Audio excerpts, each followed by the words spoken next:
in the late 90s, like when people are coming up in their teens and they're looking at you, and then you have other competitors looking at you, even tricks like the hill clicker and stuff, like these iconic things that now are like the fundamentals of like freestyle action sports and freestyle motocross. Do you feel like you knew what you were doing at the time, or were you just like accidentally creating all these tricks and accidentally doing these things? Or were you like in the moment pioneering this, like, oh, I'm going to do this, I'm going to land it, and then everybody's going to do it forever? I never thought that like what I'd be doing would, you know, have to be replicated. There was times, you know, like when Hart did a heart attack, you know, and I think one of the first times I remember Hart doing a heart attack was out at Costa Mesa Speedway when we had a ramp set up. And I can't remember what those contests were called at the time, but I was hurt. Were they LXD events? I don't know. I don't think they were. Like started with a W.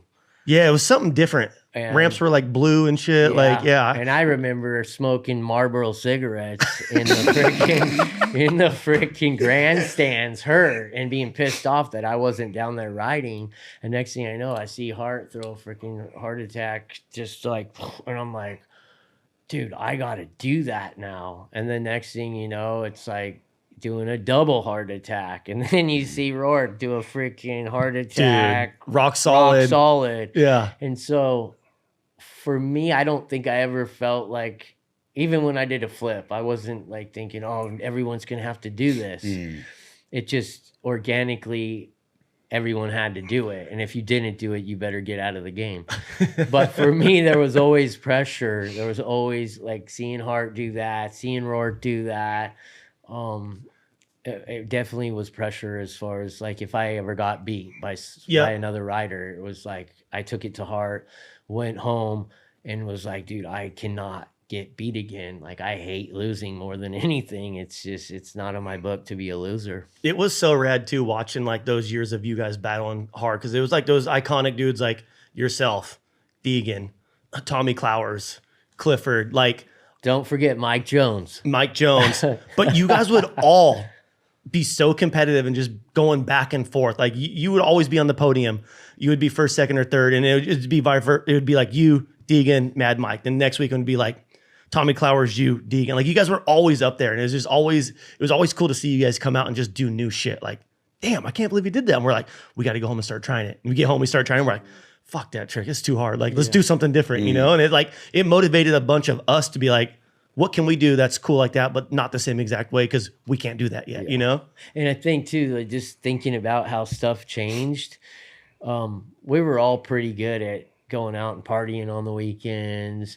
And everyone was really good at that. It was just like, you know, going partying on the weekends or after the events was just part of the scene. But then once the backflip came out, it changed. It like everybody started training. Yeah. Because I remember like how Feist wanted to do the flip like more than anyone, and thought about it like religiously. Like I have to get in better shape. I can't party at all, you know. And just taking a trick, a backflip, and knowing the consequences.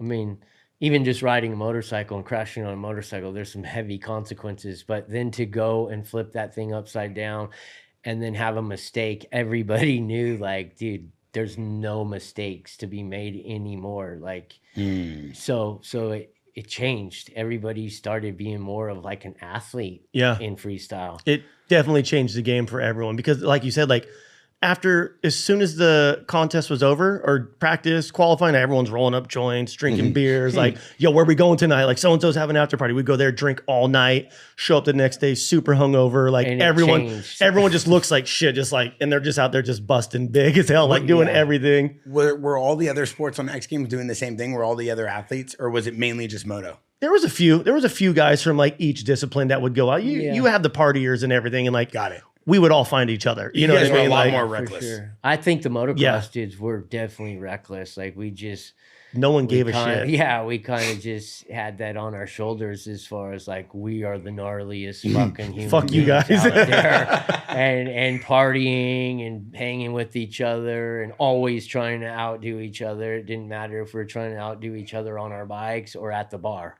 Exactly. Or who's going to pull the best looking chick out of there, you know? Yeah. It was always a competition. With everything any moto dudes do, it's always a competition. I don't care what it is. Right, like for sure.